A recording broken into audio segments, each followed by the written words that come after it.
Good day, students. In the previous class, we have seen about sampling theorem, which very clearly stated that a signal can be reconstructed after sampling only if it follows the condition Fs greater than 2b, where b is called as the bandwidth of the given input signal. Or we told that the minimum sampling frequency required for a signal to be reconstructed is given as Fs is equal to 2b. However, we have to analyze what will happen during the reconstruction of the signal if this sampling theorem is not obeyed. In order to analyze this, we go for study of sampling at below and above the Nyquist rate, which will be discussed in this video. So, sampling of the signal at the Nyquist rate is called as Nyquist sampling. Sampling of a signal below Nyquist rate is called as undersampling. Sampling of a signal above Nyquist rate is called as oversampling. Let us study these effects of sampling by considering an example. So consider a signal x of t equal to sinc squared 5 pi t. A plot of this sinc signal is given over here and the corresponding Fourier spectrum is drawn over here. From the Fourier spectrum, it is very much evident that this spectrum is nothing but a triangular waveform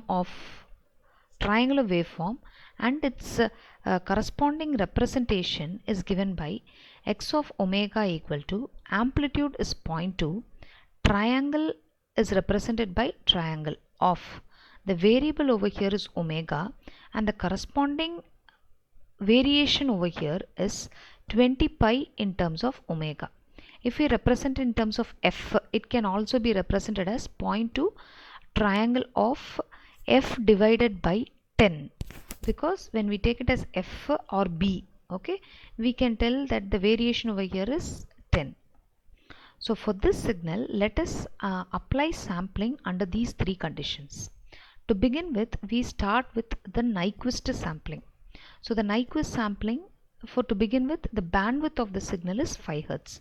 So we can see here that the bandwidth of the signal is nothing but the central one 0 to the corresponding frequency over here. So 0 to b, which is considered as 5 Hz, is called as the corresponding bandwidth of the signal. So the signal should be the Nyquist rate. Since we are doing it at a Nyquist sampling, the signal is sampled at a Nyquist rate Fs given as 2b, which is equal to 10 Hz, or the corresponding radian frequency is given as 20 pi radians per second. So Fs is equal to 10 Hz means that the signal is sampled at the rate of 10 samples per second.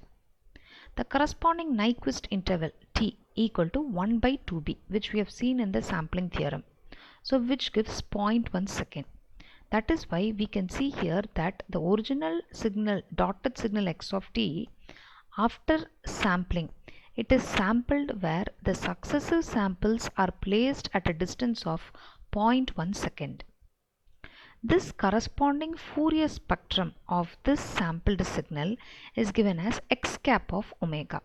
So when this signal is sampled at the Nyquist sampling, we very clearly observe that it has its actual signal x of omega, which keeps on repeating on either side with the frequency denoted by Fs. So we can see that here the central point is 0 and this is going to be the frequency Fs. So the signal keeps on repeating itself with the fundamental frequency of Fs. And also we observe that the spectrum is non-overlapping.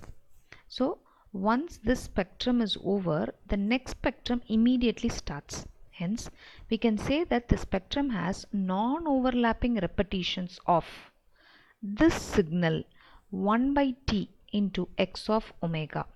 So 1 by 0.1, because t we have taken it as point, multiplied by We know from the previous question itself, x of omega is given as 0.2 del of omega by 20 pi, so which is equal to 2, and hence we get the amplitude here as 2 del of omega by 20 pi, which repeats for every 10 hertz because the sampling frequency we have taken here is 10 hertz.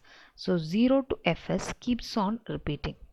So now when this spectrum is passed through a low pass filter, okay, which has a frequency or bandwidth of 5 hertz, automatically this signal can be x of omega can be reconstructed from x cap of omega without any interference of other components, because low pass filter will take only this component of 5 hertz and it will omit all the other higher frequency components. Hence x of t can be conveniently recovered from x cap of t at the minimum sampling condition, which is called as Nyquist sampling condition. Next case we go for oversampling. So in oversampling, for the same signal whose bandwidth is 5 hertz, we are sampling it at the signal which is greater than the Nyquist rate. So in previous case we took fs equal to 2b, but here we are going to take fs greater than 2b, which is nothing but 2b equal to 20 hertz, 2b equal to 10 hertz. So 5 into 10 will be 10.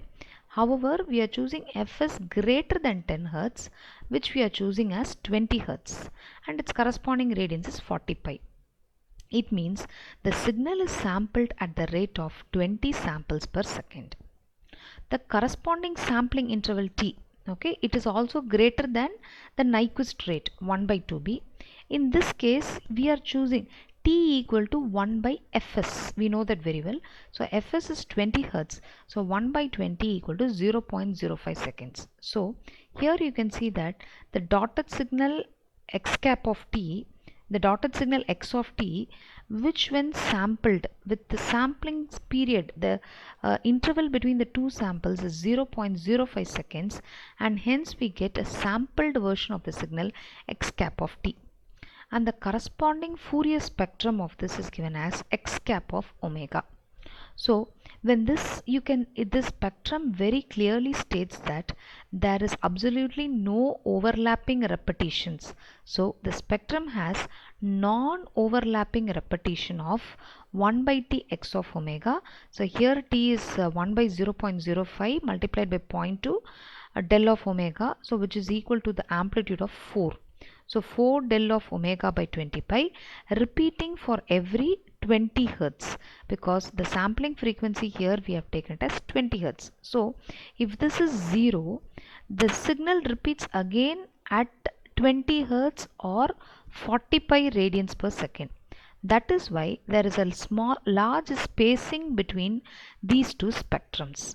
Hence, when we pass this through a low pass filter which has a frequency, a minimum frequency of 5 hertz, or any practical filter which will allow this frequency component, we will be able to reconstruct the signal x of omega from x cap of omega, since the spectrum has non-overlapping repetitions.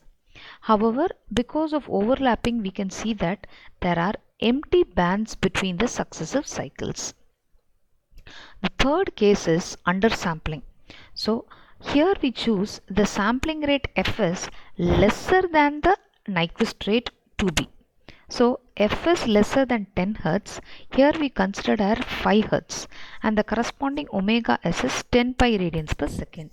It means that the signal should be sampled at the rate of 5 samples per second. The corresponding sampling interval t is also lesser than 2b, or you can tell t equal to 1 by fs, which is equal to 0.2 seconds.